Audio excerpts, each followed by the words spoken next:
He was just 12 years old, quiet, brilliant, painting his ancestors into galaxies, until his white teacher tore his art off the wall and said, "This isn't real art. This is chaos." The class laughed. The school defended her. Malik never picked up a brush again. But 6 months later, the same painting resurfaced, framed in gold. And what happens next? You won't believe who tried to claim credit. Before we deep dive into this interesting story, subscribe to our channel and tell us where are you watching from. Share in the comments below. The bell rang like a curtain call, signaling the last period of the day, art class. Malik Carter, 12 years old, quiet by nature, but vivid in imagination, clutched his sketchpad tightly against his chest. His palms were damp with anticipation. Today was critique day, and for the first time, he had painted something that truly felt like him. The classroom was a clash of colors. Bright posters of Monet and Van Gogh hung on the walls, yet the space always felt dim when Miss Beverly Granger walked in. She was tall, stoic, always dressed in beige, and her tone suggested she thought herself above the curriculum she taught. She referred to herself as a traditionalist in an abstract age. "All right, let's get through this," she said, flipping through her clipboard. "Bring up your final projects and place them on the easel." One by one, students shuffled to the front, most bringing serene watercolors of sunsets, predictable sketches of fruit bowls, and uninspired recreations of Pinterest landscapes. Then came Malik. He moved slowly, as if stepping onto a stage that had never welcomed someone like him.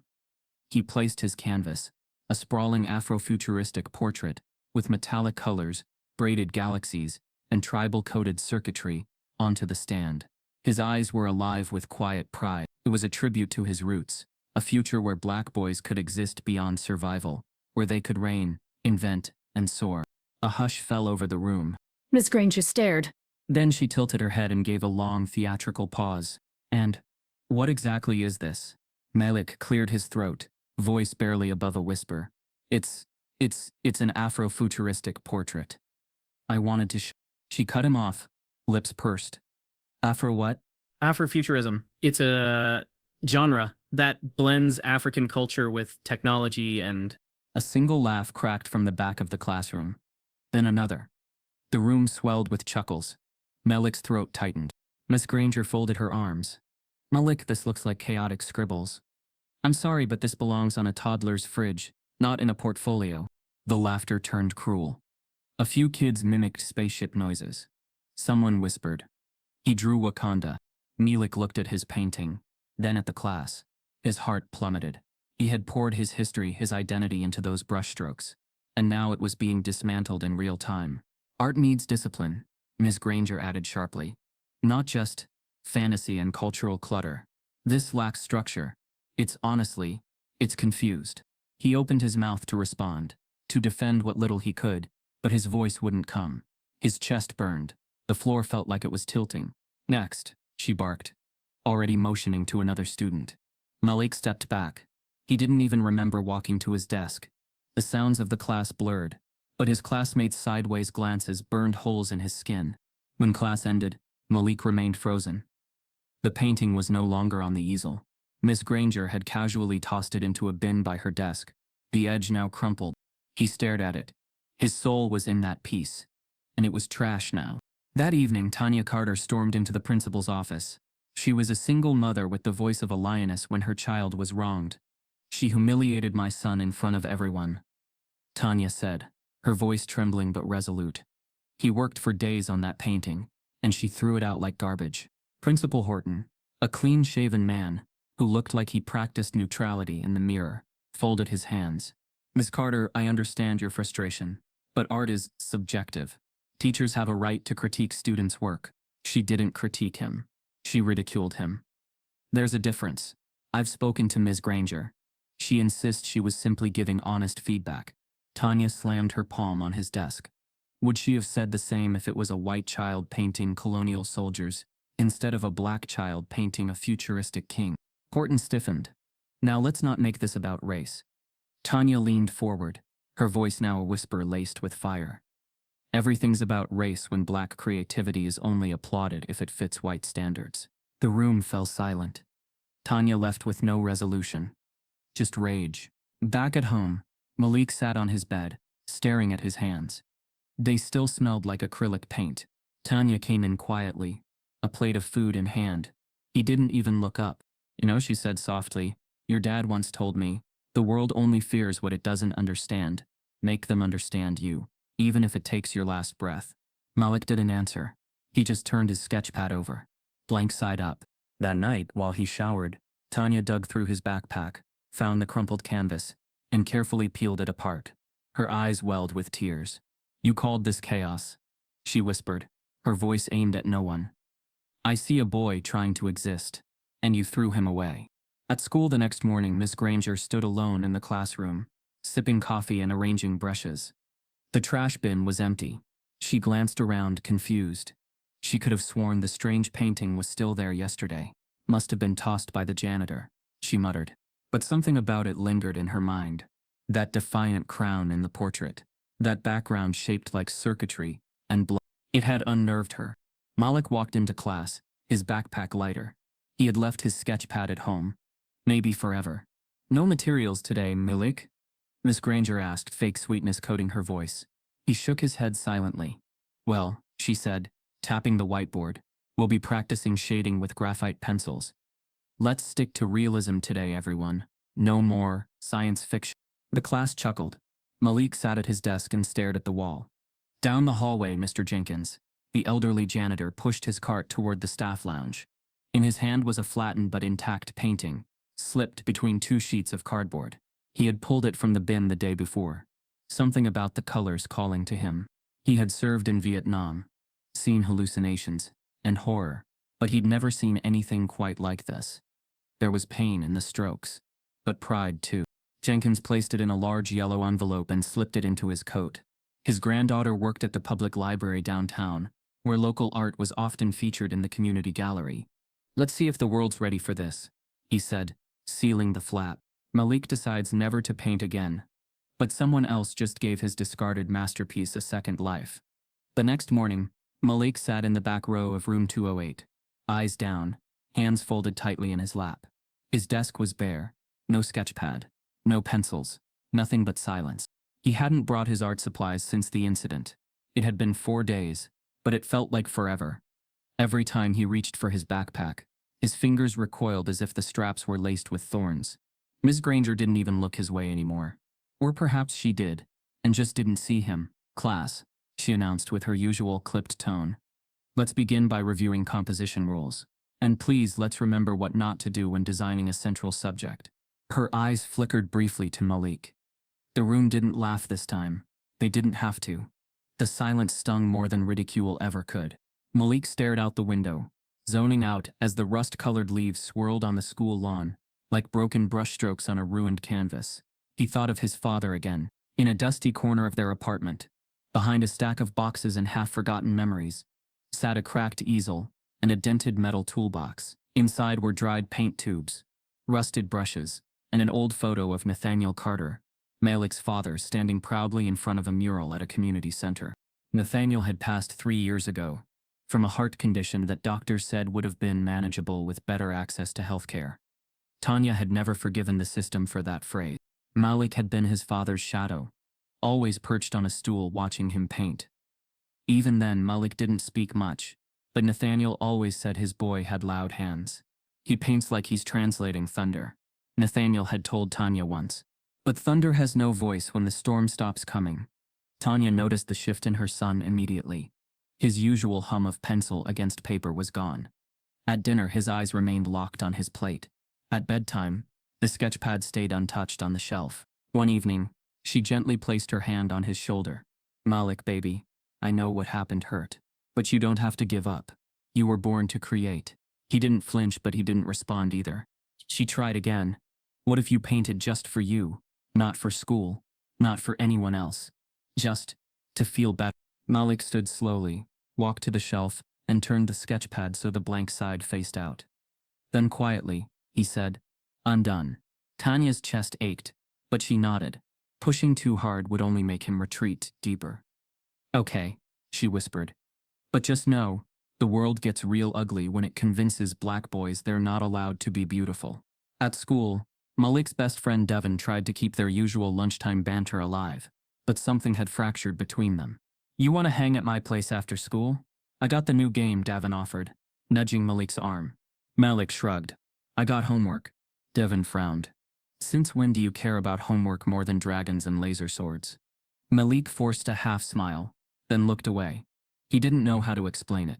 That moment in class wasn't just embarrassing. It was soul deep. He'd felt a... Devin nodded slowly. If you want to talk, I'm here, man. Malik said nothing. The silence between them stretched like a canvas left blank. During a routine check-in, Malik was called into the school counselor's office. Mr. Raymond was a soft-spoken white man in his 40s who wore pastel ties and always smelled faintly of mint gum. Hey Malik, he said cheerfully. Heard you've been a little quiet lately. Everything okay? Malik sat stiffly. I'm fine.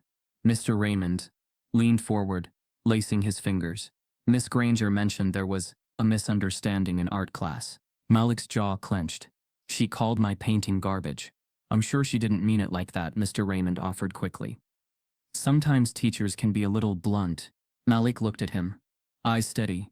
She said it looked like toddler scribbles. Mr. Raymond chuckled. Awkwardly. Well, you know, art is subjective.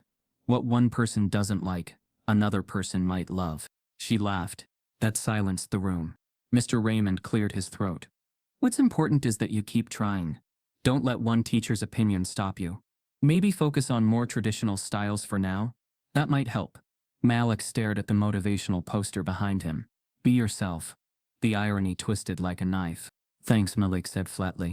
As he left the office, he realized Mr. Raymond had never once asked to see his work.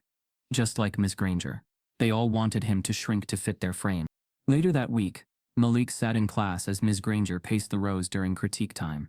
Remember, class, she said while tapping a ruler against a painting of a white picket fence. Art should reflect discipline and clarity, not just messy feelings. Her words weren't neutral. They never were. Malik sat perfectly still as her gaze lingered on him for half a second too long. It was subtle, calculated. But the class got the message. His name became shorthand for what not to do. Don't go all Malik on it, someone whispered when a classmate got too experimental with color. The phrase stuck. Malik began spending more time in the library during recess, where the silence didn't feel like judgment. He browsed books on astronomy, culture, mythology, but avoided the art section like it was cursed. One rainy afternoon, as he passed through the hallway near the front office, a bright flyer caught his eye, pinned to the bulletin board in sharp contrast to the dull walls. It read, National Youth Art Challenge, open to ages. Theme, future voices. Submit your vision. Let the world see you. There was a photo of last year's winner, a white girl in front of a pastel painting of ballerinas. Malik froze. The words danced in front of him like ghosts. Future voices. The theme echoed everything he'd been trying to express in his Afrofuturistic piece. His chest tightened. His fingers twitched. But then he looked around, just to make sure no one saw him staring. A group of 8th graders passed by, laughing about something else entirely. But he felt their presence like heat. And just like that, he kept walking. Past the flyer. Past the opportunity. Past the voice calling from inside him.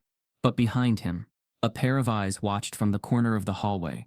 Eyes that hadn't missed the hesitation in his step or the pain in his shoulders. What Malik didn't know was that someone else had seen the flyer too, and they weren't going to let him walk away from it. Art class smelled like damp paper and varnish that never fully dried. Malik sat 3 rows back from the front, head low, as Ms. Granger glided across the room like a judge preparing for sentencing. Now this, she said, gesturing proudly toward the easel at the front, is what I call inspired and polished.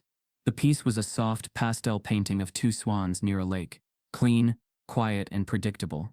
Emily Baird stood beside it, her chest puffed, cheeks flushed with pride. She was white, wealthy, and always dressed in hand-knit sweaters that matched her color palettes. Malik studied the swans.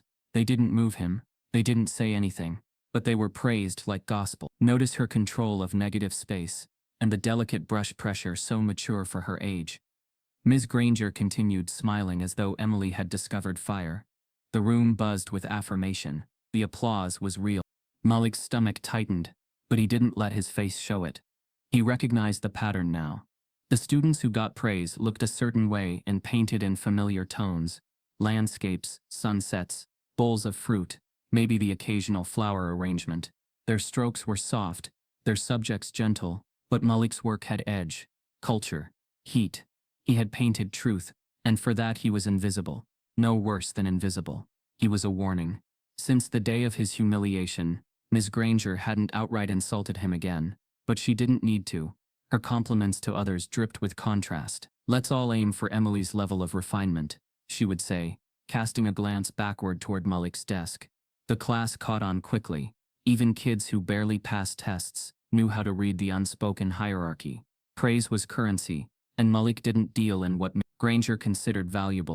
In the days that followed, something shifted in him. He found himself reaching for conformity out of desperation, not inspiration.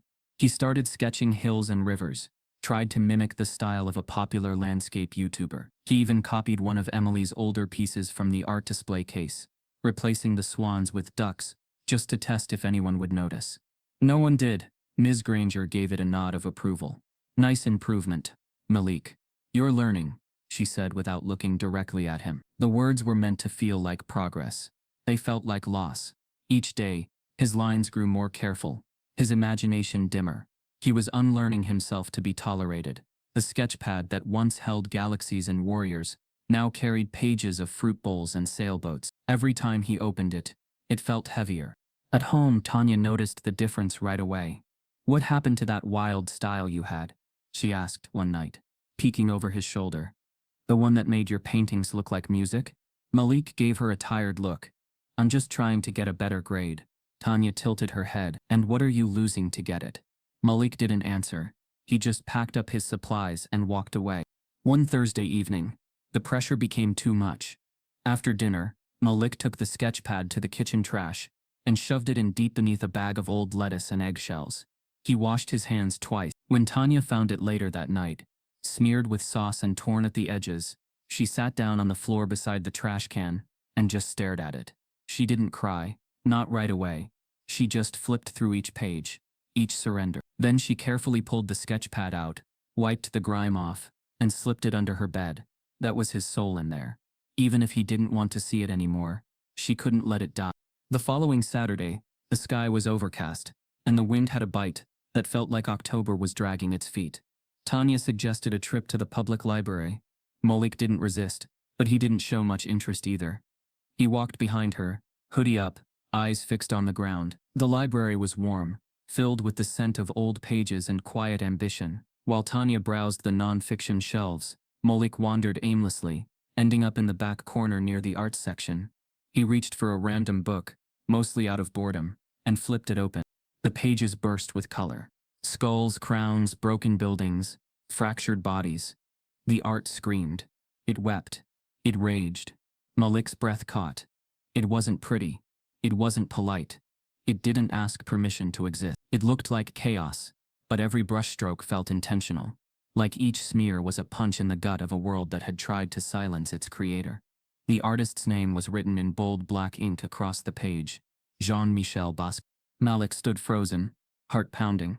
He read about Basquiat's rise from graffiti artist to revolutionary painter, about how he turned street paint into gallery gold, how his work was dismissed by critics and praised by the underground, and how he never softened his voice, even when the world demanded it. It was like looking into a mirror, one that reflected what Malik used to be before he tried to erase himself. He sat down cross-legged in the aisle and devoured every word. Tanya eventually found him there, book open in his lap, fingers brushing the edges of a page with reverence. She didn't interrupt. She just watched, eyes glistening with something between hope and grief. Basquiat had called his work visual poetry. Malik understood that now. For the first time in weeks, he felt something stir inside him. Not quite joy, not quite anger, something more ancient, more urgent. A voice. But just as the feeling began to bloom, a shrill voice cut through the air. "Library's closing in 5 minutes," the librarian called. Malik blinked, as if waking from a trance. He hesitated, then gently closed the book and placed it back on the shelf. Tanya walked beside him, and for a few steps neither spoke. As they exited the building, the cold air hit his face like a challenge. Malik sipped his hoodie and glanced back one last time at the glowing windows of the library. That voice inside him wasn't gone. It had just been sleeping. And someone had just whispered it. Awake. That night, as Malik tossed in bed, Images of Basquiat's wild crowns flashed in his mind, and with them, a haunting question. What if the art Malik was meant to create would never be accepted in Miss Granger's classroom, but might change the world outside of it? The library's silence lingered in Malik's ears long after he returned home, but it wasn't empty this time. It buzzed. Basquiat's work haunted him in the best way. It wasn't just art. It was fury, memory, protest, pain, freedom. All the things Malik had tried to suppress since that humiliating day in class now had a place to live. He couldn't stop thinking about those jagged crowns and splintered bodies, that beautiful chaos that had somehow made him feel seen. It was like finding a lost language he'd known in his bones, but had never been taught to speak. That night, long after Tanya turned off the lights and kissed him goodnight, Malik lay awake staring at the ceiling, the book's images replaying like dreams carved into the dark. Then, quietly, he slid out of bed, took his old sketch pad from where his mother had hidden it, and crawled under the blanket with a flashlight and a dull pencil. The pages were crinkled, a few still stained from trash night, but his hands moved anyway. Sketch after sketch spilled from him, messy and unfiltered. Broken faces, floating crowns, bleeding stars. He didn't erase, didn't edit. He let it all pour out. His rage, his fear, his defiance. Each night became a ritual. Long after the world stopped looking at him, Malik created. He tore open cereal boxes and used the cardboard as canvases. He collected scraps from school art bins, broken crayons, dull markers, pens with fading ink. His fingers were constantly stained, smudged in charcoal, red ink under his nails, blue paint along his wrists. They looked like the hands of someone who'd been digging through memory, not dirt. Warrior hands, a soldier of expression. His room transformed into a secret gallery of pain and rebirth, invisible to the world that dismissed him. No teacher grading, no classmates laughing, no rules to obey, just raw, unruly truth. Sometimes he didn't even know what he was drawing, until it stared back at him, daring him to own it. But the moment that changed everything came on a Saturday afternoon, when Malik wandered into the basement of their apartment complex. A musty concrete room, mostly used for storage. In the far corner, behind dusty bicycles and old furniture, was a blank stretch of drywall, half covered by peeling wallpaper. It wasn't much, but to Malik it looked like a battlefield waiting for its first blow. The next day he dragged down a box of old paint cans Tanya had stored for years. They were dried out at the top, crusty and clumpy, but deep inside some still bled color. That was all he needed. Using a broken broom handle for a brush, and his hands when the bristles gave up, he began painting his first real mural. There was no plan, just energy explosions of reds and blacks, jagged silhouettes, spines shaped like barbed wire, eyes that leaked both tears and electricity. Days passed, then weeks, each brushstroke another wound opening and healing at once. Tanya noticed a change, but she didn't say a word. She'd catch glimpses of color on Malik's forearms, smell the acrylic clinging to his hoodie. She found bits of cardboard under his bed, and charcoal streaks on the bathroom counter. She could have asked, but something told her not to. This wasn't homework. This was resurrection. So instead of questioning, she quietly slid new supplies into his backpack when he wasn't looking. A fresh box of chalk pastels, a ream of thick paper, paintbrushes wrapped in a brown paper bag labeled from a friend. She left them like offerings to a god she hoped would keep her son's spirit alive. What Malik didn't know was that Tanya had also begun sneaking down to the basement after he left for school. She'd stand in front of the mural, stunned, heart pounding. Each day revealed new layers. A clenched fist behind a fence, a child levitating over a burning city, a mother shielding her son with nothing but her own body. The mural didn't ask to be understood. It demanded to be felt. It was grief in color, resistance in form.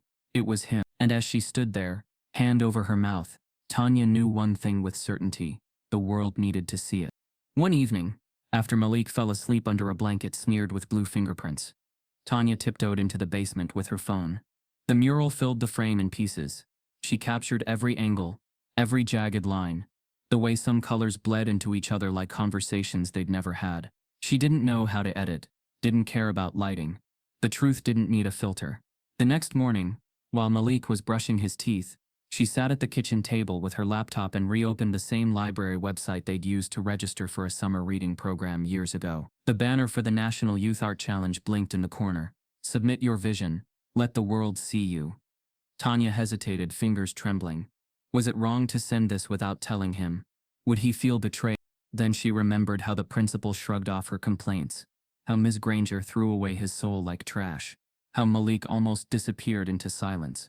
She took a deep breath, typed his name, uploaded the images, and hit submit. Her hand hovered over the mouse afterward, as if the moment hadn't truly happened yet. Then she whispered, to no one in particular, let them see what they tried to erase.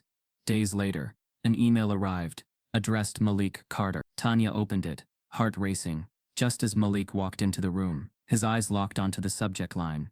Congratulations, National Youth Art Challenge finalist. He froze. She froze, and the silence between them cracked like a canvas, ready to split. The envelope came on a Tuesday, slipped into Malik's locker with all the ceremony of a utility bill. He found it after gym, drenched in sweat, his fingers cold despite the hoodie clinging to his back. The seal read, Midtown District Youth Exhibition. A local contest Ms. Granger had mentioned once in passing to the class. The kind of bland event that usually showcased Apple still lifes and clumsy patriotism. Malik had never shown interest, but Tanya, ever hopeful, had convinced him to submit one of his new pieces anyway. Why not both, she'd said after submitting to the national contest. Cast 2 lines into the sea, let's see which one bites first. Now, staring at the envelope, Malik felt the familiar flicker of hope spark in his chest, followed by the familiar fear of being laughed at again. He opened it carefully, as if it might explode. It did, just not in the way he expected. Dear Malik Carter, thank you for your submission to the Midtown District Youth Exhibition. Unfortunately, after careful review, your work has not been selected for display this year. We encourage you to continue developing your artistic voice and consider applying again next cycle. No feedback. No reason. Just rejection, wrapped in politeness like a brick in velvet. Malik folded the letter in half, then again, until it was just a stiff square burning in his palm. He felt dizzy.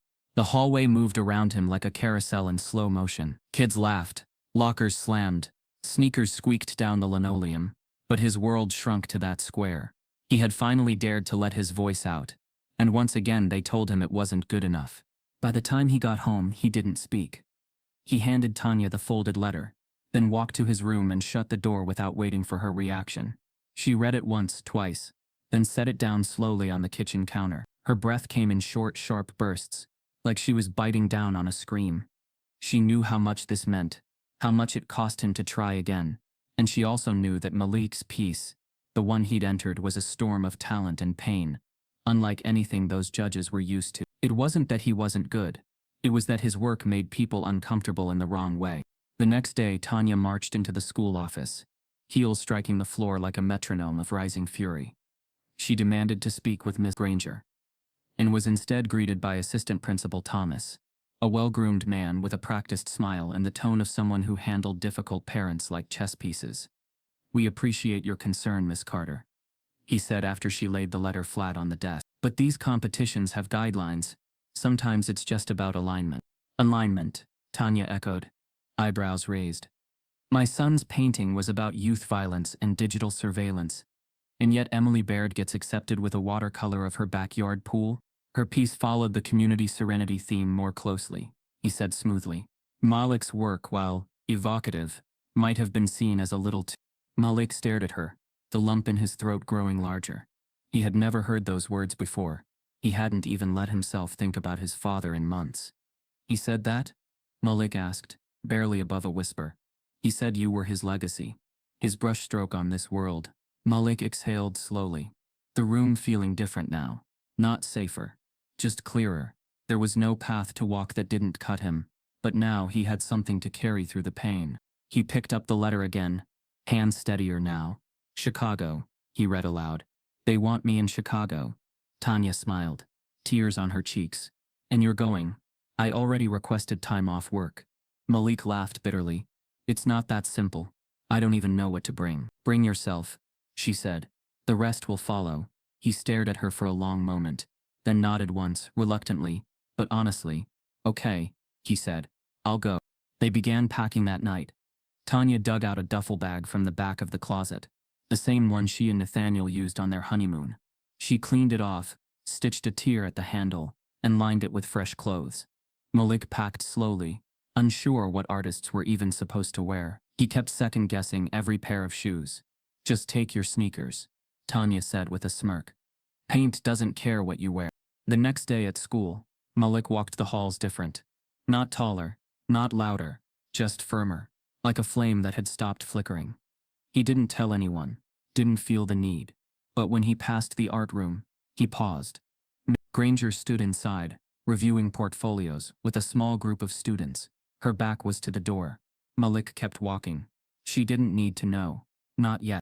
In sixth period English, the intercom buzzed overhead.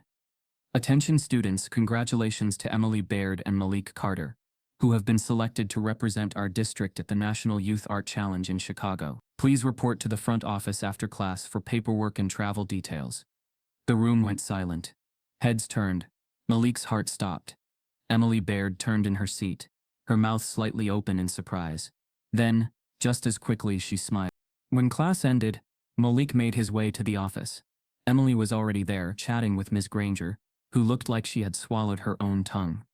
Malik, she said flatly, I didn't know you submitted work to the national competition. I didn't, he said, eyes fixed on her. My mom did. Ms. Granger's mouth twitched. Well, congratulations, I suppose. Thanks, he said, his voice even. Guess my chaotic scribbles were good enough for someone. Emily looked between them, confused. She extended her hand toward Malik, trying for sincerity. Congrats, she said. Maybe we can do some sketches together while we're there. Malik paused. Maybe, he replied, unsure if she meant it or if it was just her being performative. The secretary handed them both forms and flight information. You two will fly out next Thursday. Hotel is downtown, close to the venue. Make sure your parents sign the consent forms. As Malik walked back to class, his mind buzzed. Emily was going too. That changed everything. Not because he feared her, but because he knew what this meant. He wouldn't just be walking into a national stage, he'd be walking into another comparison, another environment built to uplift certain voices, while minimizing others. But he also knew this time, he wouldn't walk in apologizing. What Malik didn't see as he left the office was Ms. Granger stepping into the hallway and making a quiet phone call. Yes, I'll be traveling to Chicago as well, she said. I've been invited to join the judges panel, and there's something you should know about one of the finalists. Too black? Tanya snapped, her voice cutting through the room like glass breaking. He blinked, thrown off rhythm. Of course not. We encourage all cultural expressions. No, you tolerate them, she said, standing now, her voice trembling with rage. As long as they don't make your judges uncomfortable. You want black art as decoration, not declaration. My son isn't painting to be liked. He's painting to be heard. Miss Granger did have some concerns. She noted that his submission lacked clear curriculum ties, and may not have reflected the instructional standards set for this quarter. Tanya froze. Miss Granger reviewed his work. The man gave a faint nod. She was one of the local panel advisors. That was the moment everything snapped into place. Of course, Miss Granger, the same woman who laughed at Malik's painting, now had the quiet power to keep his voice out of public view. The same gatekeeper, cloaked in professionalism, still guarding the gates. Back at home, Malik sat slouched on the living room floor, watching old cartoon reruns, not really seeing them. Tanya didn't tell him about the meeting. She didn't mention Ms. Granger's involvement. What good would it do? Just more proof that the system wasn't broken.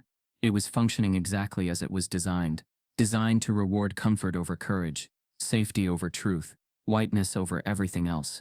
That night, Malik pulled every painting he'd made in the last month out from under his bed. He laid them across the floor like fallen soldiers. He stared at them, waiting for them to tell him what to do next. They said nothing. Maybe that meant they were tired too. He considered setting them all on fire. But instead, he did something worse. He rolled them up, taped them shut, and shoved them in the back of his closet behind an old science fair poster. His hands felt numb when it was done. Like he'd just buried someone. The next few days passed in a haze. At school, Malik kept his head down. Miss Granger made no mention of the exhibit. Neither did the principal. The world moved on as if he hadn't even tried.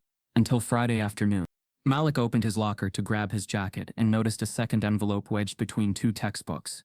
This one wasn't thin and plain. It was thick, embossed, and sealed with a dark navy crest that shimmered slightly in the light. National Youth Art Challenge was stamped in gold foil across the top. For a moment Malik couldn't breathe. He looked around. No one was watching. No one knew. He slipped the envelope into his backpack, his hands trembling.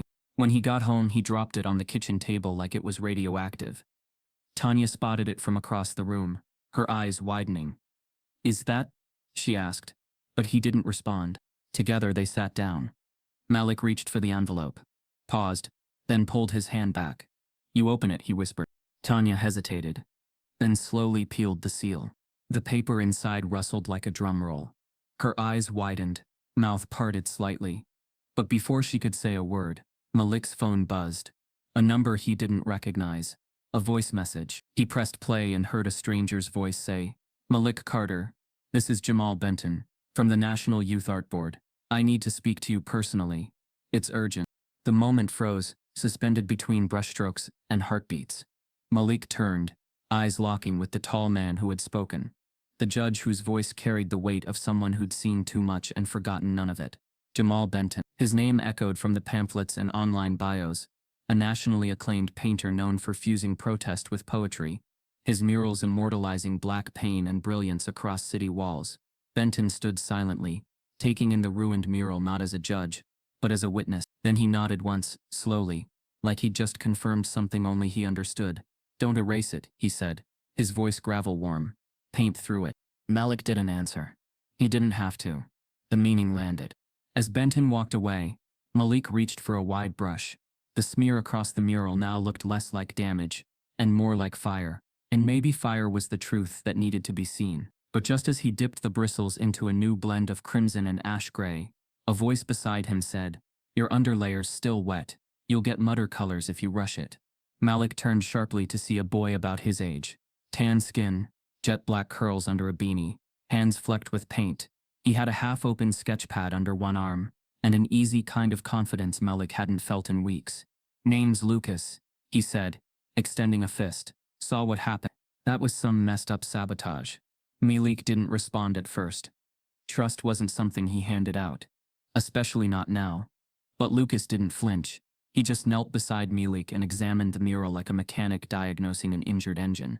"I can help, if you want. Not fix it, 'cause it ain't broken, but bring out the pain so it doesn't get lost under the damage." Malik finally nodded. They worked in tandem, quiet at first. Lucas mixed pigments while Malik traced new outlines over the warped spaces. The sabotage had distorted the original faces, so they reshaped them, made them more fractured, more raw. Malik painted a boy split in two by static. Lucas added a barbed wire halo over a mother's silhouette. Hours passed unnoticed. The wall began to breathe again, this time louder. As they worked, Lucas opened up, his words slow but steady. "Back in my old school, I did this mural of my abuela, made her look like a space matriarch with solar braids. Principal walked in, asked why I couldn't just paint the Mexican flag instead, said it'd be more appropriate for the setting." He scoffed. "Like grief has borders." Malik glanced sideways. "What'd you do?" "Painted it anyway." Lucas shrugged. "Got suspended. Local paper picked it up though. I've been painting ever since. Screw appropriate." Malik laughed softly, the first time in what felt like years. There was something freeing about this moment. Not just the art, but the space. No teachers looming with rubrics. No classmates waiting to laugh. Just two boys bleeding truth into a wall. They began working after hours, hiding in corners of the hotel lounge, with sketch pads and half-eaten pizza. Tanya caught them once at midnight, arms stained, eyes bright, whispering excitedly about textures and metaphors. She didn't interrupt, just brought them apple slices, and made sure they had water. Over greasy paper plates and torn pages, Malik told Lucas about Ms. Granger, the public humiliation, the trashed painting, the rejection letter that nearly sealed his silence. Lucas listened intently, his head nodding slowly, brows furrowed not in sympathy, but solidarity. "See," Lucas said, tapping his pencil against the table. "They want us loud on the basketball court but mute in museums. That's the trick. Keep us moving, but never still enough to reflect." Malik leaned back, absorbing the words like gospel. "You ever feel like they want you present but not powerful?" Lucas smirked. "All the time. That's why we make art. It's the only thing they can't fully silence. They might not hang it, but they can't unsee it." By the time the next exhibition day arrived, Malik's mural had transformed. It wasn't perfect. Nothing real ever was. But it pulsed. The smear hadn't been erased. It had been framed. What once looked like sabotage now looked like statement, and it drew eyes, even Miss Granger's. She walked past slowly, clipboard in hand, trying not to stare, but Malik saw her lingering near the edge of the crowd, lips pressed into a tight line. Her posture betrayed unease, like she couldn't understand how he hadn't collapsed. Lucas leaned toward Malik. "She's watching you." "I know," Malik said, brushing a streak of gold across a cracked window in the mural. "Let her." In a side gallery, Malik and Lucas's murals ended up across from one another. Two burning declarations facing each other like twin storm fronts. Visitors slowed when they entered that corridor. Some tilted their heads, others simply stood still, as if something unspoken was speaking directly to them. Later that afternoon, a program coordinator approached Malik with a polite smile. "Mr. Benton would like a few minutes with you." "Alone," he said to meet him upstairs in the south lounge. Malik's pulse quickened. Lucas raised his eyebrows, clearly impressed. "Benton's no joke. He doesn't waste time with kids, unless he sees something." "You think he's gonna tell me to change something?" Malik asked, suddenly self-conscious. Lucas shook his head. "Nah, if he wanted you to change, he wouldn't be asking to talk. He'd already be walking away." Malik handed Lucas his brushes and followed the narrow staircase up to the lounge. His fingers trembled slightly as he pushed open the heavy wooden door. Inside, the lights were dim, a wall of windows casting shadows over velvet chairs. Benton stood by the far window, hands behind his back, his silhouette framed by the city. "You came," Benton said without turning. Yeah." Benton finally faced him. "Your piece before it was hit had a quiet kind of scream. After, that scream turned into a siren."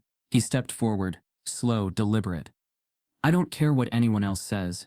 That mural doesn't belong at the back of a gallery. It belongs in the center of a riot." Malik blinked. "Thank you. I didn't come to compliment you," Benton said, shaking his head. "I came to ask what you're going to do next." Malik swallowed. "What do you mean?" Benton's expression sharpened. "They're gonna push you to soften, especially after this showcase. They'll ask for cleaner lines, nicer subjects, less color, less truth. You ready to say no?" Malik looked at the floor, then at Benton. "I think I am," good, Benton said. Then he reached into his jacket and pulled out a card. "Because I'm starting a mentorship residency next summer. 6 kids across the country. I want you in." Malik took the card like it was gold. His hands trembled again, but for the first time it wasn't from fear. But just as Malik stepped into the hallway, card still clutched in his hand, he heard voices echo from a nearby room. Miss Granger's unmistakable tone whispering urgently to 2 judges. "He's being manipulated. He didn't even submit his own work. I have concerns about the integrity of his application." The city unfolded before them in steel and glass. The skyline jagged like a heartbeat frozen mid-panic. Malik pressed his forehead against the plane window. As they descended into Chicago, eyes wide with awe and unease, Tanya sat beside him, her grip tight around her seatbelt, her expression equal parts pride and fear. It wasn't just the altitude making their stomachs turn. They both knew this trip wasn't a vacation. It was a battlefield. And Malik wasn't just walking into a competition. He was walking into another space where he'd have to fight to exist on his own terms. At baggage claim, they were greeted by a program assistant holding a clipboard and a bright red lanyard that read National Youth Art Challenge, finalist. Malik hesitated before putting it on. Tanya gave his shoulder a squeeze. "They're gonna see you now," she whispered. "Don't shrink." Their hotel room overlooked the lake. And for a moment, Malik allowed himself to breathe in something close to wonder. But the calm shattered the next morning during orientation at the Chicago Cultural Center. The atrium buzzed with nervous teens and glossy-eyed parents. Some wore custom t-shirts, others had portfolios tucked under their arms like golden tickets. Malik wore a black hoodie and jeans, his only accessory the scars of every time he'd been told he wasn't enough. He spotted Emily across the room, already surrounded by a small group of students comparing sketchbooks like trading cards. She waved him over, but Malik shook his head and turned away. That's when he saw her, Miss Granger, at the front of the room, wearing a navy blue blazer, her badge clipped to the collar like a dagger. Beverly Granger, adjudicator. Her eyes skimmed the crowd, feigning neutrality, until they landed on Malik. She didn't blink, didn't smile, just nodded slightly, like she'd expected him to show up eventually. During the orientation speech, Ms. Granger leaned toward a fellow judge, a tall man with thick-rimmed glasses and a too-tight suit. Malik caught it out of the corner of his eye. A whisper, then a smile. Then both of them looked in his direction. His ears burned. His hands, once tucked calmly in his lap, began to tremble. He leaned toward Tanya. "She's here," he said under his breath. As a judge, Tanya followed his gaze and tensed. "She can't touch you here," she whispered. "You're on a national stage now." Malik wanted to believe that, but systems didn't need to touch you to crush you. They just needed access. Later during the space walkthrough, each finalist was shown their designated area. In the exhibition gallery, some had panels near the entrance, brightly lit and facing high traffic zones. Others, like Malik, were assigned corners at the back, dimmer, quieter. He didn't say anything, but the pattern was familiar. His station was small, tucked between a janitor closet and a vending machine. But he didn't complain. He set down his supplies slowly, methodically. He had brought his tools, his references, a vision. All he needed was time. As he unpacked, a group of finalists passed by, laughing about something. One of them, a boy with bleach blonde curls and a camera around his neck, paused briefly. "You do murals?" he asked, peering at Malik's rough sketches. Malik nodded. "That's cool. Not many people go that route. Takes guts." Then he was gone. Malik didn't know if it was a compliment or a warning. He began painting in silence. The theme was future voices, but his hands didn't start with futures. They started with the past. Black children blurred at the edges of burning cityscapes. Mothers with hollow eyes, shielding sons with words tattooed across their arms. Noise, not silence. The background darkened to indigo, crimson bleeding through like bruises. Remembered. He worked for hours, barely noticing the noise around him. Other finalists came and went. Judges wandered quietly, watching, taking notes. On the second day, Malik returned early to get more work done, before the crowd arrived. But something was wrong. The colors on his mural, once sharp, deliberate, were now smeared. As if someone had taken a wet cloth and dragged it across the canvas. Details had bled into each other. Faces warped. The message buried under layers of accidental mud. Malik froze, blinking in disbelief. He touched the wall. Damp. Someone had soaked the piece, not enough to ruin it completely, just enough to disfigure it. Tanya arrived moments later. One look at his face, and she dropped her coffee. "What happened?" Malik pointed to the wall, still silent. Tanya moved closer, touched the corner of the board. Her fingers came back stained with paint and water. "Oh my God." Her voice cracked. "Someone did this on purpose." Malik didn't say anything. He just stepped back and stared at what was left of his message. A mural that had once screamed, now barely whispered. He felt the heat rise in his chest, not like fire but like acid. Slow, corrosive. Someone had sabotaged him. Again. Behind them, a security guard approached. "Is everything all right?" he asked, clearly uninterested. Tanya turned toward him, voice trembling. "His mural's been damaged. We need to see the cameras." The guard sighed. "Only the front entrance has cameras, ma'am. That hallway doesn't. So anyone could have done this and walked away?" Malik asked, his voice low. The guard shrugged. "Sorry, kid." Miss Granger passed by just then, clipboard in hand. She paused, eyes scanning the mural, tilting her head in faux curiosity. "Oh dear," she said, feigning concern. "Looks like some water damage. That's unfortunate." Malik looked at her sharply. "You think this was an accident?" She raised an eyebrow. "Well, you are working with a lot of color. Maybe something didn't dry properly." Then she walked away. Tanya clenched her fists. She did this. Or got someone to. Malik nodded slowly. "Yeah. And now I've got to fix it in front of everyone." Tanya opened her mouth, but stopped. He was right. The sabotage wasn't just an act of erasure. It was a test. A trap. He was being dared to either break or show what he could become under pressure. Malik stepped forward and picked up a brush. The colors were ruined, the edges gone, but he would repaint. Not the same, not what was planned. Something new, something louder. As Malik dipped his brush in fresh paint, a quiet voice spoke from behind him. "They tried to bury it, but I saw what it used to be." Malik turned around and saw a stranger, a tall man in a black trench coat, wearing a lanyard that read Jamal Benton, Judge, and his eyes were fixed on Malik's ruined mural. like it had just spoken his name. No one spoke for a long moment. Then Miss Granger cleared her throat. "Mr. Carter," she said, not looking up, "we've called you in today due to a serious concern regarding the integrity of your participation in the National Youth Art Challenge."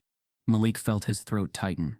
"I didn't cheat," he said immediately, his voice even but laced with fear. "Every stroke on that mural is mine."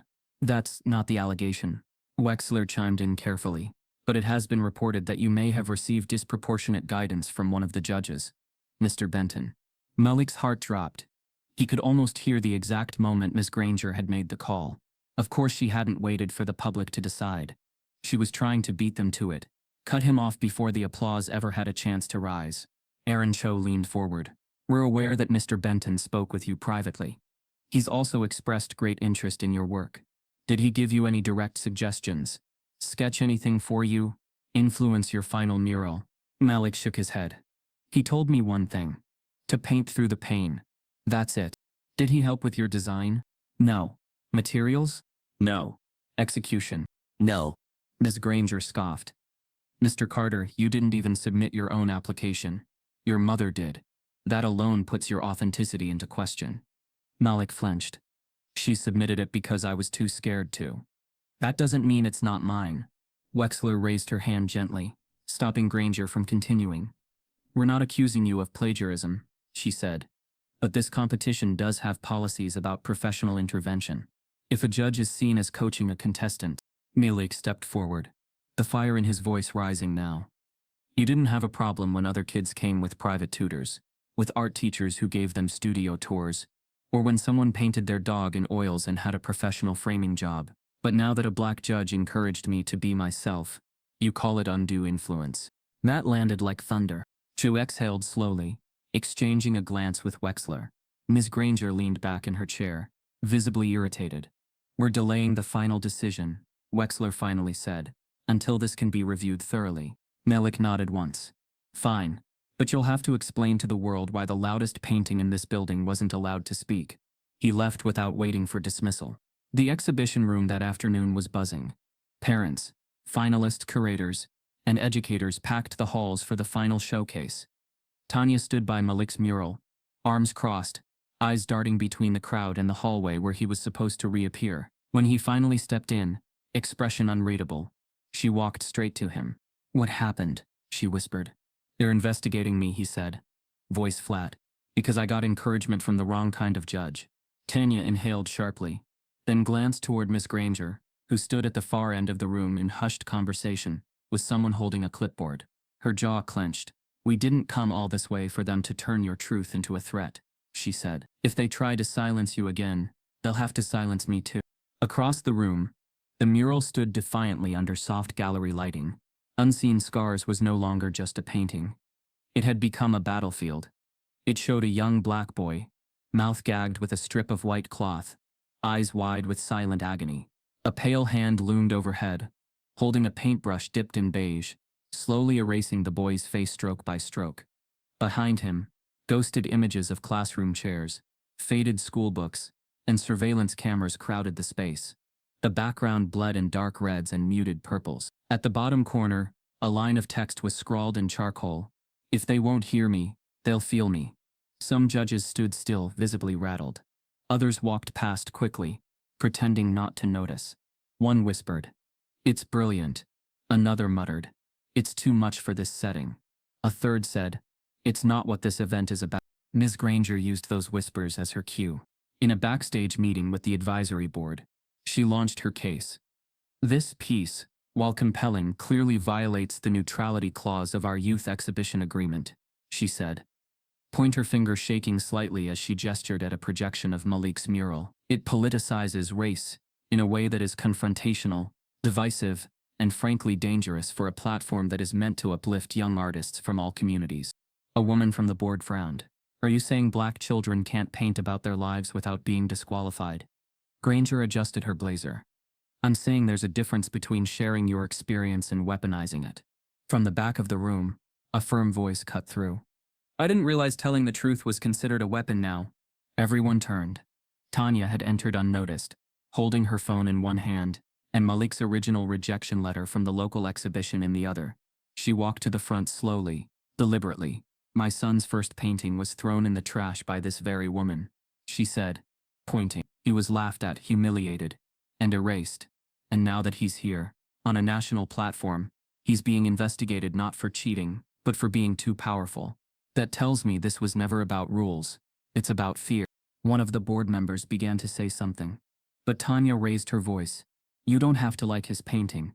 You don't have to agree with it. But if you silence him now, you are proving the very message he's trying to paint. And the whole country will hear about it. A tense silence followed. Back in the gallery, people started gathering around Malik's mural. Visitors whispered. Someone pulled out their phone. Then another. Soon the mural was being photographed from every angle. Malik stood off to the side, watching. He felt exposed, but also undeniable. Lucas walked over, holding 2 paper cups of soda. They're not gonna forget this, he said, handing one to Malik. I didn't want it to be a protest, Malik said quietly. Lucas nodded. But it needed to be. Moments later, a loudspeaker crackled overhead. Due to a procedural matter, the final results of the National Youth Art Challenge will be delayed. Further updates to follow. The room buzzed with confusion, until someone whispered, they're trying to cancel the winner, and every eye slowly turned toward Malik. The image appeared on Twitter like a spark in dry grass, uncredited, unfiltered, and raw. A close-up of Malik's mural, zoomed in on the face of the gagged black boy, white paint smearing over his mouth like a silent scream. Below it, a single caption read, they're trying to silence him. Again, let Malik speak. At first the post lingered in obscurity, just another cry into the void. But within minutes, it caught fire. Someone added context. 12-year-old finalist, Malik Carter's mural was nearly disqualified by a white judge who once publicly humiliated him in class. Now his truth is too much for the art world. The image spread like lightning. Artists reposted it. Journalists asked for interviews. Activists turned it into banners. By nightfall, Let Malik Speak was trending in 7 states. Malik didn't even have a Twitter account. He found out when Tanya's phone buzzed non-stop during dinner. People are asking to talk to you, she said, scrolling through dozens of DMs. News stations, podcasts, someone from Teen Vogue. Malik stared at the phone like it was a ticking bomb. I didn't even do anything, he mumbled. I just painted. Exactly, Tanya said. And that's why they're scared of you. The next morning, outside the contest venue, a small crowd had formed. Students from local high schools held handmade signs. Artists protest. Let him speak. Lucas stood at the center, flanked by 2 other finalists who had quietly taken Malik's side. He'd organized the rally without asking for permission. It ain't a riot, he told the local news. It's a canvas made of people. Inside the gallery, the mood had shifted. Judges walked nervously, avoiding eye contact. Some of them had seen the tweets. Others had received calls. Jamal Benton, ever composed, said little but watched everything. Ms. Granger, on the other hand, doubled down. That afternoon, she appeared on a conservative podcast hosted by a man known for rants about woke education. Her voice was calm, clipped, and calculated. This isn't about race, she said, smoothing her tone. This is about rules and fairness. Malik Carter's work, while visually striking, was clearly influenced by adult activism. He didn't even submit his own application. This is not his voice. It's the voice of adults using a child as a race-baiting puppet. The clip exploded online, first with rage, then with receipts. Someone found footage from a school event where Granger had dismissed a black student's work as too urban. Others unearthed anonymous posts on teacher forums where she had complained about cultural overrepresentation in the arts. Soon she became the story, not Malik. Meanwhile, Malik was backstage, shielded from the media frenzy. He sat with Tanya and Lucas in a quiet corner, watching clips on Lucas's phone. There was a tweet from Eva DuVernay, a share from Amanda Gorman, a comment from Kadir Nelson. This boy's work deserves a wall in every city. Malik was stunned. Why are they doing this? I didn't ask for it. Tanya put a hand on his shoulder. You didn't have to. Your painting did. For the first time, Malik felt something he couldn't name. Something heavier than pride and deeper than fear. Responsibility. The world had seen his pain. Now they were demanding justice on his behalf. But what if it all turned against him again? What if the committee decided the backlash was too big? Too messy? What if they stripped his title just to save face? As the crowd outside grew, so did the tension within the committee. Ms. Granger called for a closed-door vote to remove Malik from consideration entirely, citing undue influence and politically charged expression. Benton refused. "This is exactly why he painted that mural," he said, voice calm but sharp. "You are proving his point in real time." The room fractured. Wexler hesitated. Cho stood silently, clearly torn. The board needed a decision, but they also needed a way out. That night, an official email went out. The National Youth Art Challenge would hold a live press conference to address recent events and concerns about judging integrity. Malik read the email 3 times before he believed it. "They're doing it live?" Tanya asked. "That's risky," Lucas grinned. "Or bold." Malik didn't say a word. He was too busy staring at the mural on the hotel TV screen, where a news anchor now described it as the painting America wasn't ready for. As Malik stood at the press conference podium the next morning, camera flashes exploding like gunfire, a member of the board leaned in and whispered, "We need you to apologize, just a little. Say the mural was misunderstood." Malik's hands tightened at the edges of the podium, and he looked straight into the cameras, ready to decide who he was going to be.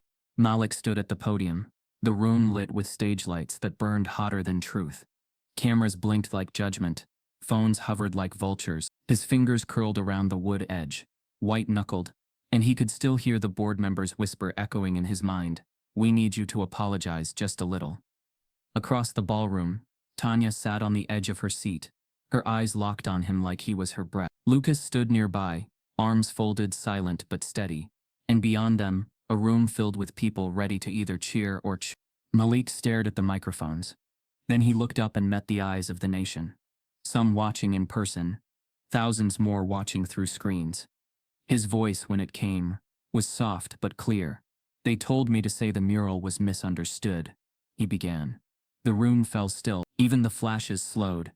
"But I didn't paint it to be understood. I painted it because I was being erased." A few gasps rang out. Malik kept going. "I was 12 when my art teacher told me my work looked like toddler scribbles. I was 13 when I stopped drawing, because I thought there was no room in this world for what I saw. And I was 14 when I realized silence was more dangerous than anything I could paint." Tanya's hands flew to her mouth. She wasn't crying yet, but her chest moved like she was holding back a storm. "I didn't paint to make people comfortable," Malik continued. "I painted what I lived. I painted my school, my hallway, my silence. I painted a system that praises soft colors and quiet stories, so long as they don't belong to kids who look like me." He paused and took a breath, then turned slightly to face the board behind him. "You wanted me to apologize, but maybe you should go first." The silence that followed was no longer still. It was electric. And then something none of them expected happened. Dr. Eileen Wexler, the academic with decades of institutional weight behind her, stood, slowly. Her silver hair caught the light, and she adjusted the mic like she was adjusting history. "Malik," she said, voice cracking slightly, "you're right. We were wrong." Another murmur swept through the room. She turned to the cameras. The National Youth Art Challenge was created to celebrate young voices, but over time we built systems that filtered those voices through narrow lenses.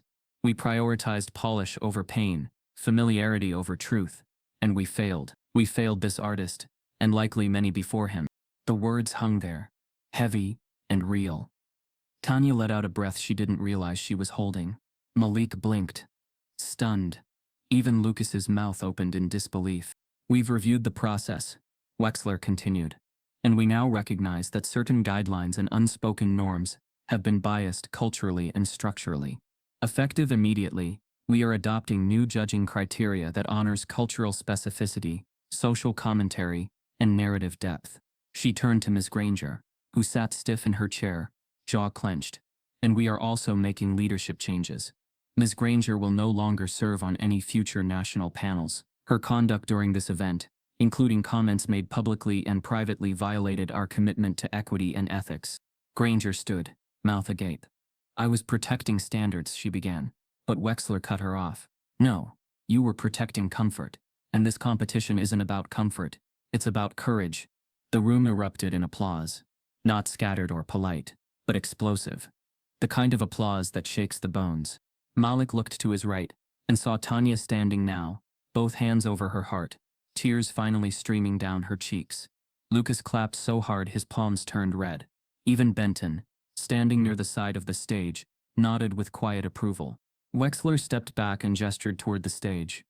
We are proud to announce that Malik Carter's mural, Unseen Scars, will be awarded this year's Spotlight Distinction for narrative bravery. It will be archived permanently in the National Youth Art Collective's digital exhibition and offered for a traveling gallery.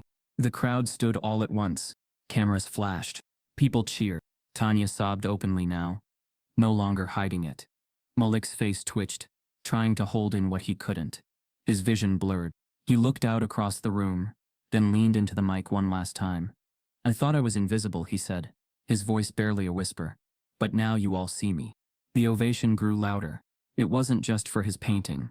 It was for his fight. For his refusal to vanish. For every kid whose voice had been choked under neutrality.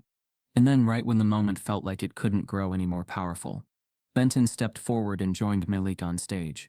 He leaned in, shook Malik's hand, and said quietly, "If you're ready, I'd like to offer you a full summer residency with the Black Youth Canvas Collective. All expenses paid. Studio time, mentorship, and a solo feature at the end." Malik's mouth opened, but no words came. Just a smile. Wide, unfiltered. He nodded. But as Malik stepped off the stage, heart thundering, a woman from the crowd approached quietly and slipped him a handwritten note. He opened it carefully. The message read, "Your work belongs in the Smithsonian. Call me." Below it, a name, Curator, National Museum of African American History and Culture. 6 months later, the cold returned to the city, but this time it didn't feel like a warning. Malik stepped through the double doors of Crestview Middle, with his backpack slung low, head held high, and silence that no longer came from fear, but control. He was still the same height, still wore his hoodie, still didn't say much, but nothing about him was small anymore.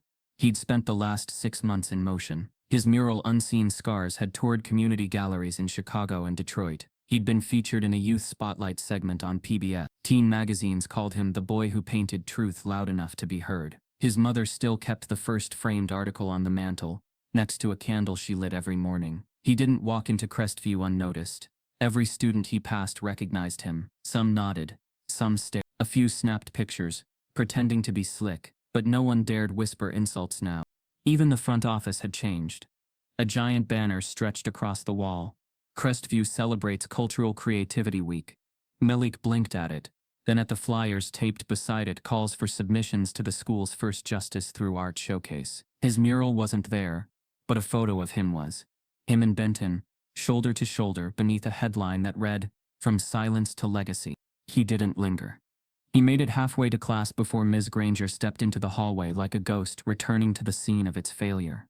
She wore a bright red scarf and the same rigid smile that never quite reached her eyes. "Malik," she said, voice too loud, "we're so proud of everything you've accomplished."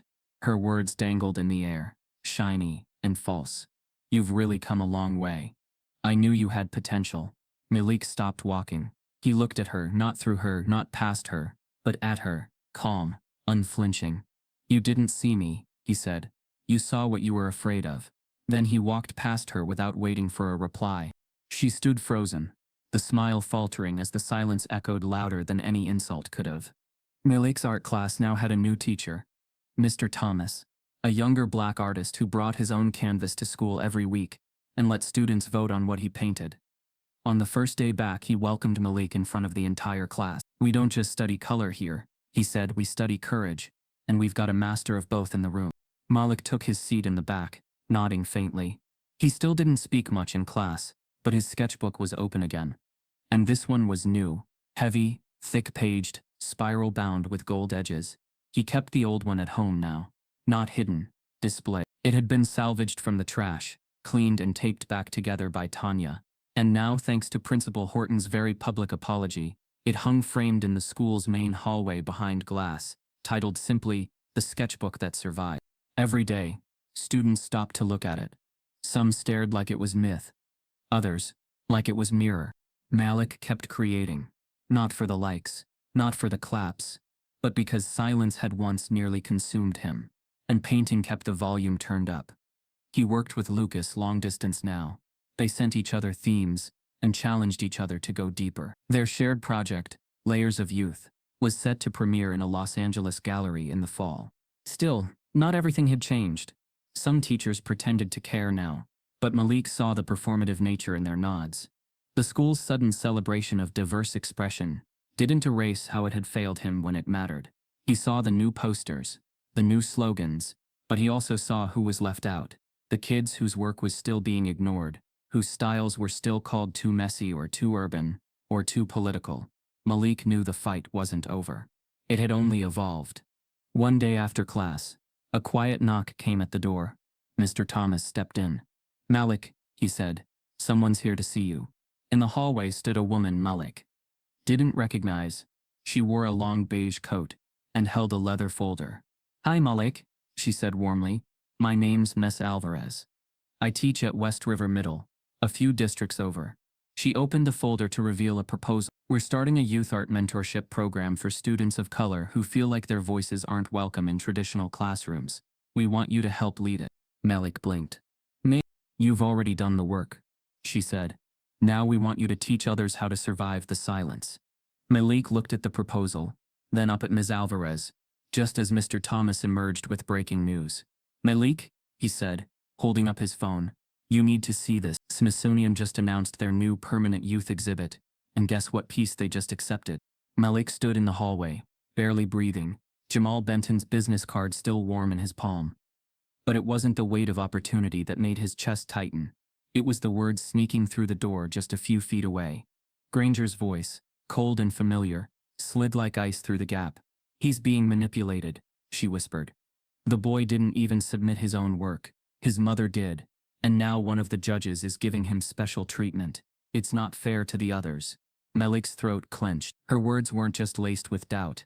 They were engineered to discredit, to derail. Again, he backed away slowly, heart pounding, footsteps silent. He didn't tell anyone what he heard. Not Tanya, not Lucas, not even Benton. But it settled in his ribs like a seed of anxiety. What if they listened to her? What if everything he'd clawed back was snatched away by another lie? The next day, Malik arrived early to the gallery. The room was still, bathed in dawn light that cut through the skylights like hope filtering through chaos. He stood in front of his mural, unfinished but fierce, and closed his eyes. "Your work carries ancestral fire," Benton's words echoed in his memory. They weren't flattery, they were challenge. When Benton arrived, an hour later, Malik was still there, brush in hand, staring at a blank stretch of wall near the bottom of the mural.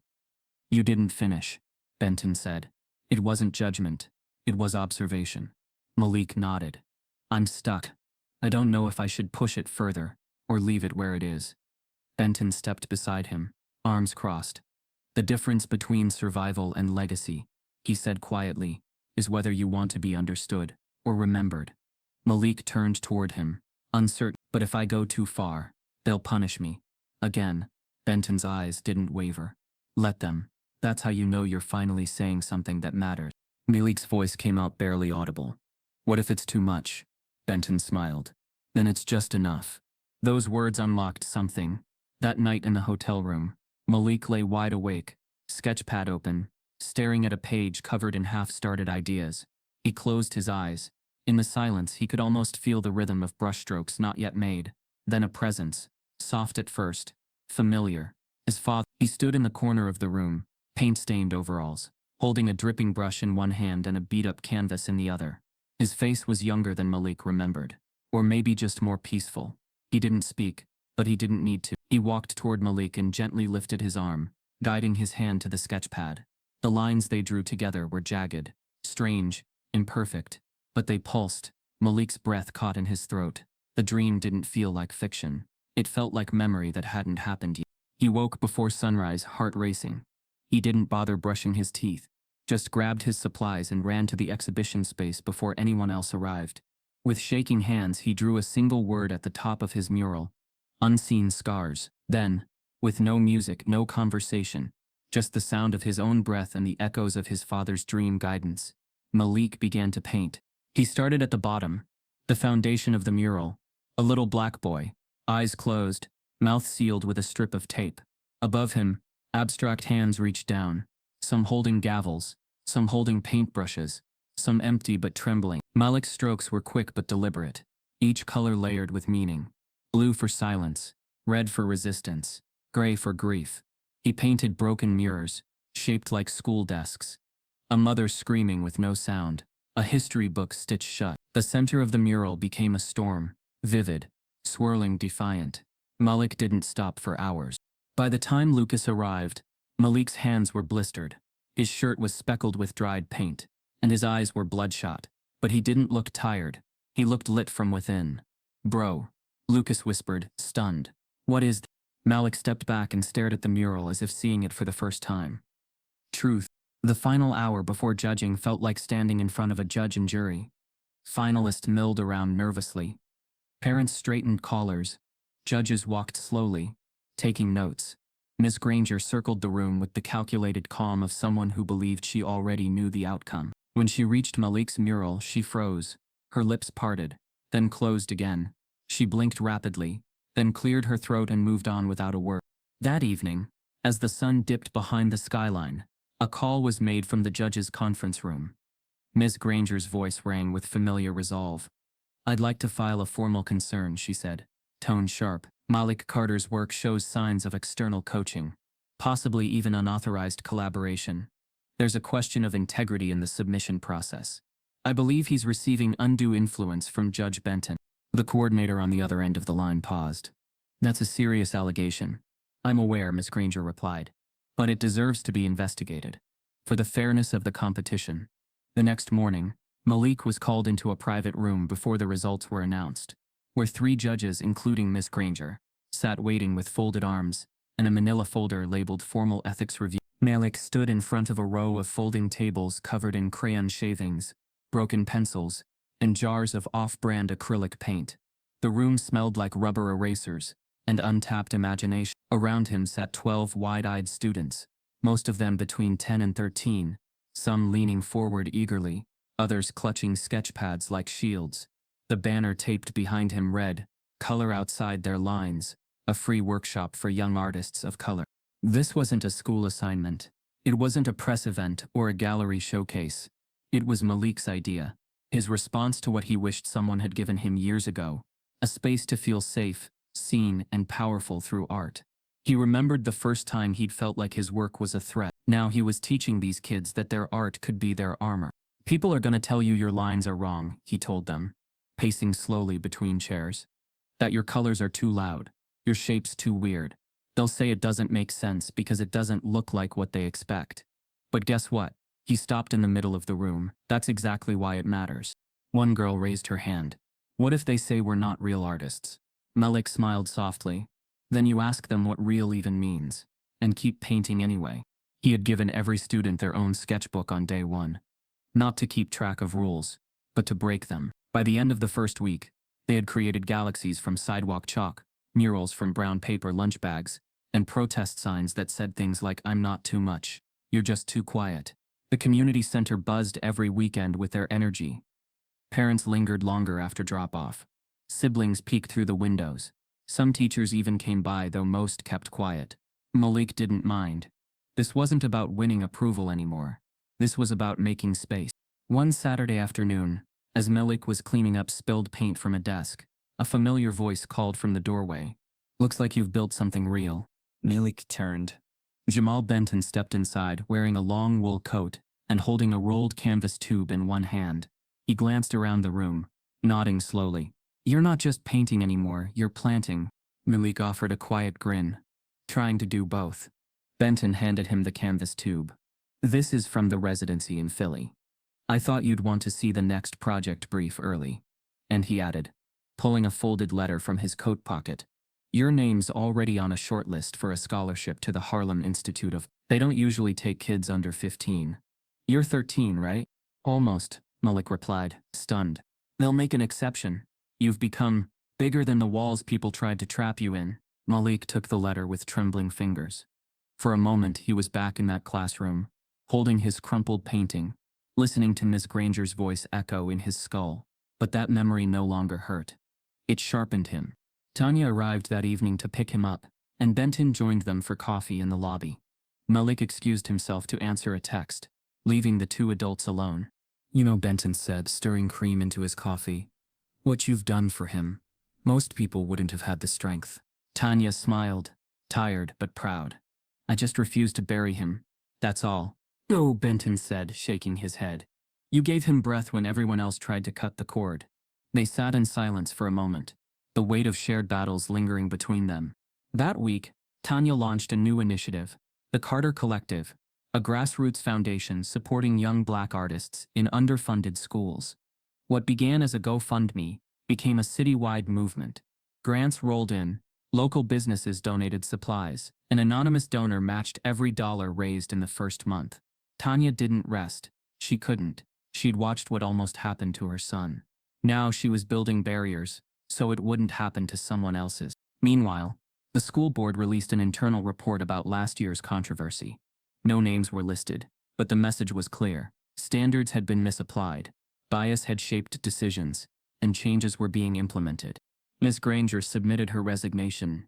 Days later, no farewell party, no newsletter tribute. Her classroom was emptied in one afternoon. Malik passed by once, just to see. The whiteboard still had a faint smudge of the last lesson she'd taught. Balanced composition, like a ghost refusing to fade. But the desk was gone, so was she. Mr. Thomas took over the class full-time and turned it into something new. Art history featured Black, Latinx, Asian, and Indigenous voices equally. Critique circles emphasized intention over tradition. And Malik's mural, photographed and printed, hung at the back of the room like a silent anthem.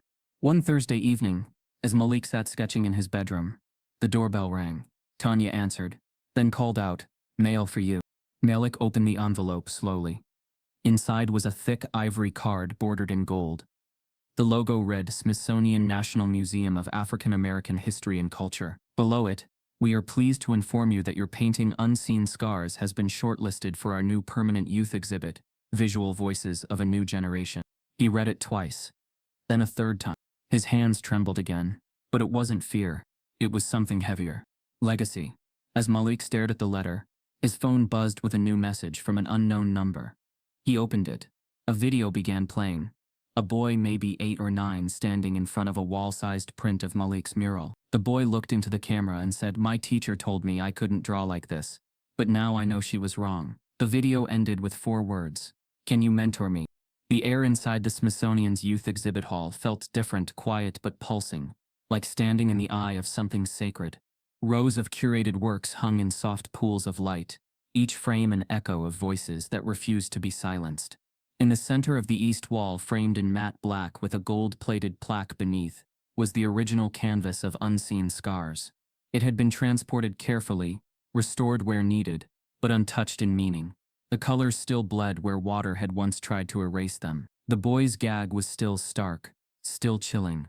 And now thousands of people would walk past that image and see what Malik had seen the moment he first painted it. Truth carved through pain. Malik stood before it now, wearing a crisp black blazer, his hands behind his back, shoulders tall.